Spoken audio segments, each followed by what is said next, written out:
Hi guys! This is a very unusual video na ginagawa ko and I want to share it sa inyo. So this is my first day of getting diagnosed with Bell's palsy. As you can see, medyo hindi gumagalaw yung half ng face ko or yung left side ng face ko. And I'm planning na i-document yung whole process and share it with you para lang, you can be aware to spread awareness of how it progress and kung paano siya natitreat. So, this morning, yung nakuha namin talaga yung diagnosis.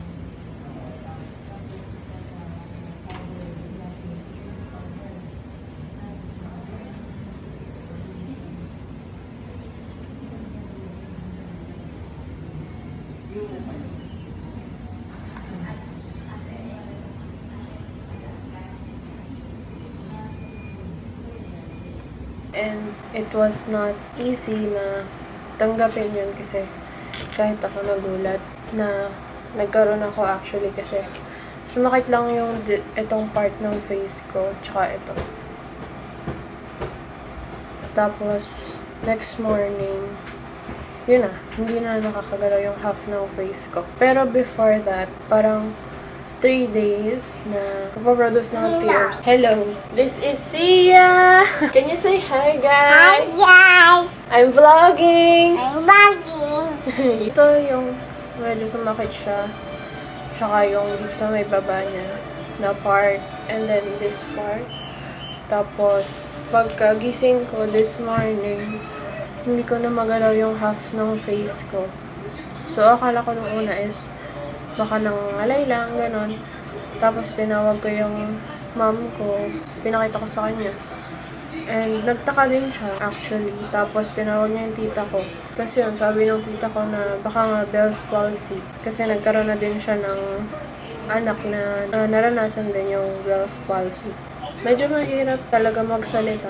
Kasi parang na-force yung part na to stay shut. Tapos medyo mahirap din matulog kasi hindi naka-close ng buo yung eyes ko. Tapos kung napapansin nyo din, na ito nga lang yung nagbiblink ng nagbiblink. Pero ito is parang nag-move lang siya pag ganito. Tapos hindi rin ako makainom ng ayos ng water. Kasi parang hindi ko siya makontrol. And hopefully, ma-work yan sa therapy. And ayun pala, based sa sinabi ng neurologist namin, kailangan mag-undergo ng medication and therapy.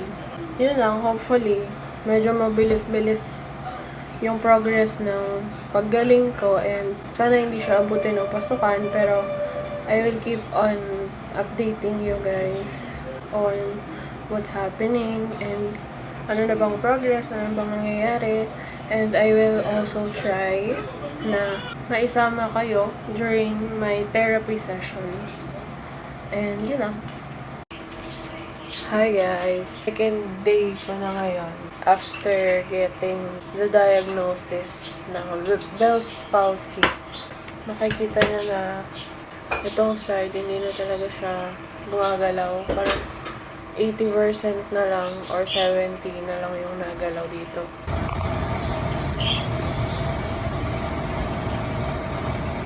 Hindi na nagalaw. Tapos yung blink, medyo hindi na din.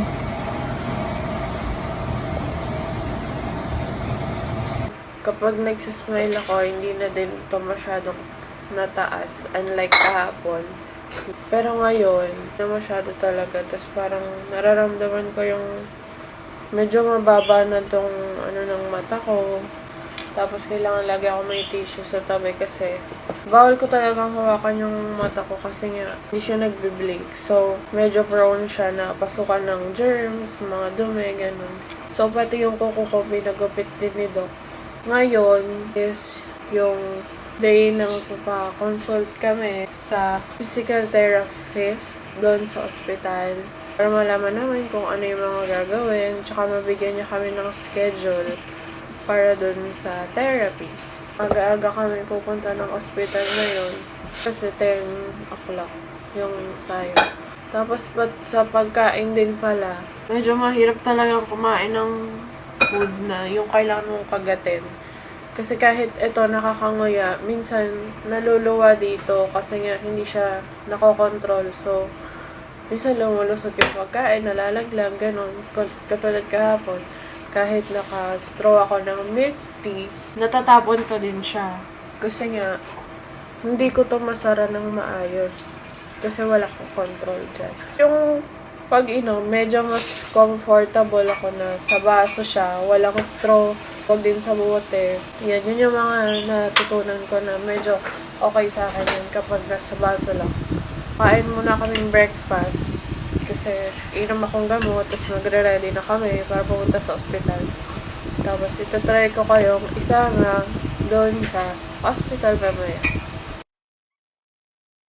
Hirap din pala magtinga. Yung parang isi-scrape mo nung dila mo yung mga food na natira dito. Kasi, syempre, hindi mo makontrol yung pisngi mo eh. So, ganun talaga. Nagda-diet.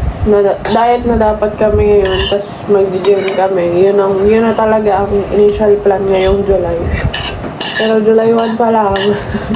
Hindi na pwedeng mag-gym agad. Kasi, sabi ni Doc, rest daw muna. And as much as possible, bawal ma-stress yung katawan. Tapos yung oral steroids pala, nabasa ko. Parang medyo nakakataba siya. Nakakaano siya sa weight gain. Buti nga, lumabas siya na bakasyon namin sa school. Kaso, saktong start naman ng bakasyon namin, may sakit naman ako bigla. Dami pa naman namin mga plano ngayong bakasyon. Pero tuloy pa din naman siya.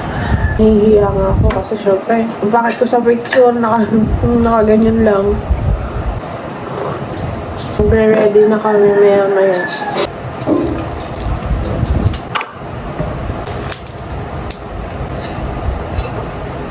Yun lang, update namin kayo maya-maya kapag nag-ready na kami or baka sa ospital. Hi guys! So, ito pa lang ulit yung first time na mag-aayos ako and I will see kung carry ba. Yan, so first time na mag-get ready ulit ako after having this situation. Sana maboost ang ating confidence kasi medyo nahihiya na akong lumabas after what happened. Hindi naman ako mag-heavy makeup kasi hospital lang naman kami pupunta. Actually, kahapon, wala akong ka-makeup. Kasi, nagugod lang kami talaga sa hospital kasi nagulat din sila mami eh. Hindi ako nangungulangot guys. Tinatanggal ko yung parang balat-balat sa inyo. Sana mamaya, maisama ko kayo sa hospital. Though, hindi pa naman ngayon yung pinaka-therapy. Kasi, consultation pa lang yun.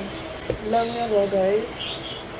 Lagi akong naka-face mask kapag nalabas kasi bukod sa ayoko nang kita ng ibang tao yung pinaka-condition ko.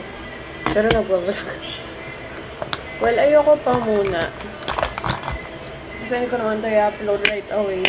Siguro pag eventually i-upload ko siya para magmukha naman siyang medyo open kahit konti. Dati, medyo maluhain talaga tong part ng eye ko na to. Siguro, ano na din yun, early signs. Matatawag ko bang early signs yun? Yung crocodile tears, kasi isa kasi siya sa mga symptoms ng Bell's palsy. Ayan, medyo nakikita ko naman na siya dati. Hindi ko lang pinansin kasi kala ko normal siya, like, siguro pag eye strain lang. Tinry kong mag-ayos ngayon kasi kailangan ko din naman mag-ayos ng face mga on the following days kasi medyo madami nga kaming naiplano for July. Tapos anniversary pa namin ni Kyle. So, kailangan ko talaga mag-ayos kahit medyo labag sa loob ko.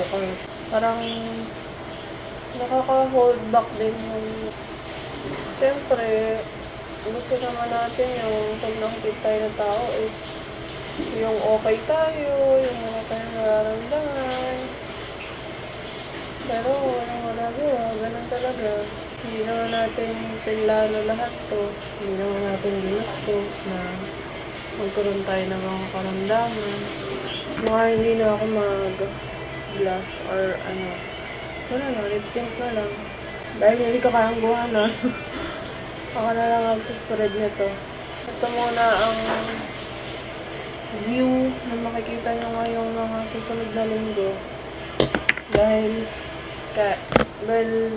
syempre, mag-vlog pa din naman ako pag umalis kami ngayong week. Pero, more or less, ganito muna ang makikita nyo. Alam nyo, buti na nga lang si Kyle. Sobrang tiyaga niya talaga. Well, kahit parang 2 days pa lang yung condition ko, tiyaga niya talaga na kanina kasi pagkagising ko medyo dry na nga yung itong ice na to. Pero nung sinabi ko sa kanya na bangon muna siya kasi papatakan niya nga ako, bangon naman siya agad. Kasi sa kanya magtiyaga lang siya. Matatapos din naman to, hindi naman to forever. Yan, okay na siguro to. Ganito na lang muna. As much as I want, ayoko na ma-hold back sana ako nitong condition na to. Pero, syempre, hindi naman lagi. Feeling good tayo. Ow! Yan, dahil hindi ko maipikit, natusok ng brush. At least, diba? Hindi tayo medyo mahihiya ngayon kasi nakaayos tayo. Sinabi ko na nga pala sa family ni Kyle yung nangyari. And ayun, nalungkot din sila. And nagulat. Kasi sabi ko nga, wala namang nag-i-expect na maranasan ko to or ganong kahit sino. Pero okay lang, hindi lang naman sila lagi. Pati sila mama, pati yung mga kamag-anak namin. Alam mo nyo guys, nahihiya ako pag natawa ko kasi kitang-kita siya na tumatagilid talaga, tapos naiiwan to.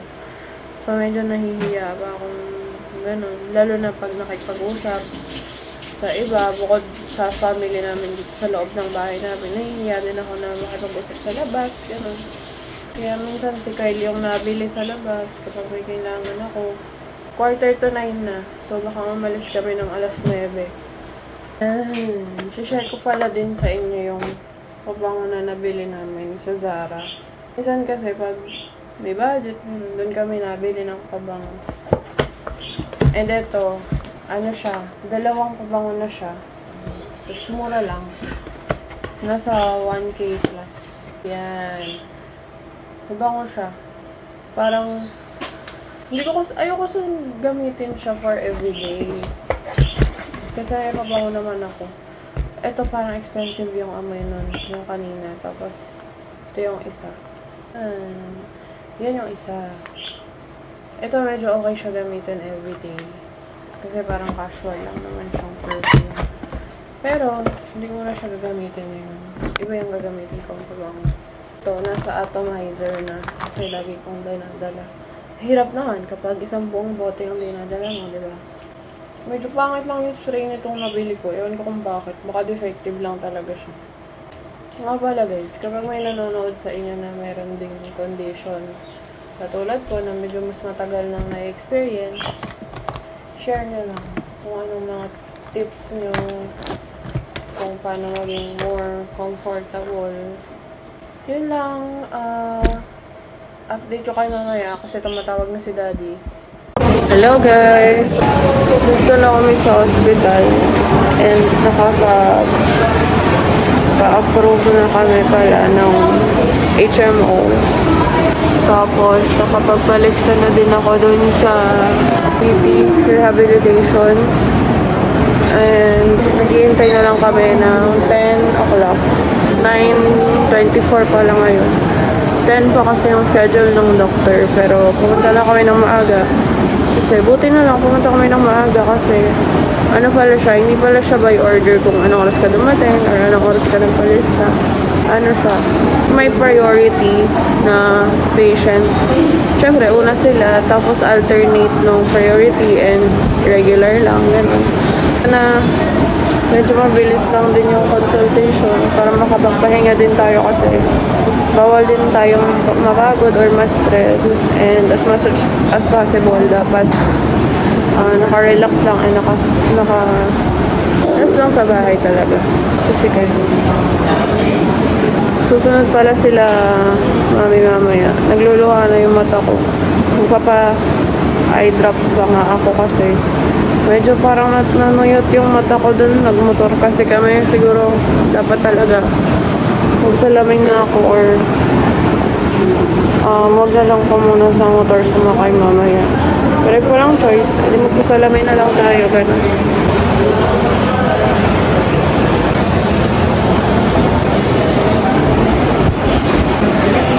Ganyan lang guys. Kumakasmile. Pero ayan, ganyan lang. May bakon din pala akong tissue kasi hindi naman pwede mawala ng tissue. 11:25 na. Dito pa din kami. Nag-iintay kami. Kasi pang number 8 pa ako. Daming tao dito. Galing pa kaming in. Galing silang school kasi nag-enroll si Balong, no? Kasama ko din sila daddy. Ayun sila daddy. Nandun sila daddy. Kaya maya, pagkatapos nito, hindi ko alam kung saan kami pupunta kasi hindi pa din kami nakain. No? Malungkot ka ba? Dahil ka kaya mamaya guys. Bye-bye. Hi guys! So, update ko lang kayo sa mga nangyari ngayon. Parang medyo na-late kasi yung doktor. So, medyo tumagal kami doon. Tapos, pang number 8 pa ako. Pero mabilis lang din naman yung mga consultation. Ang dami din na kasabay nung nagwe-wait pa lang. Parang mga 1 oras at kalahati kami nag-intay. So, pero ang sabi ng doktor nung nakapagpa-check na ako, pwede na daw magsimula ng therapy bukas. Binigyan na nila ako ng schedule. Bale, 8 sessions yung gagawin. Madaming gagawin sa side ng mukha ko kasi parang, ang sabi ng doktor, parang nag-brown out yung buong kalahati ng mukha ko. Walang nangyayaring kahit anong nerve activity. Ayun, makikita nyo, may salamin na ako kasi bilin nung neurologist na bawal na may pumasok na dumi sa mata ko. Kasi nga, hindi ko siya naipipikit. And siguro mapapansin nyo din na medyo nag-progress na naman siya. Medyo halata na siya kapag nagsasalita ako. Tsaka lalo na pag natawa ako, ganun. Yun, so bawal nga na may pumasok na dumi sa mata ko. Tapos, ano pa bang bawal? Bawal, ang alam ko, bawal mapagod ng sobra. Yung as in, talagang pagod na pagod ka.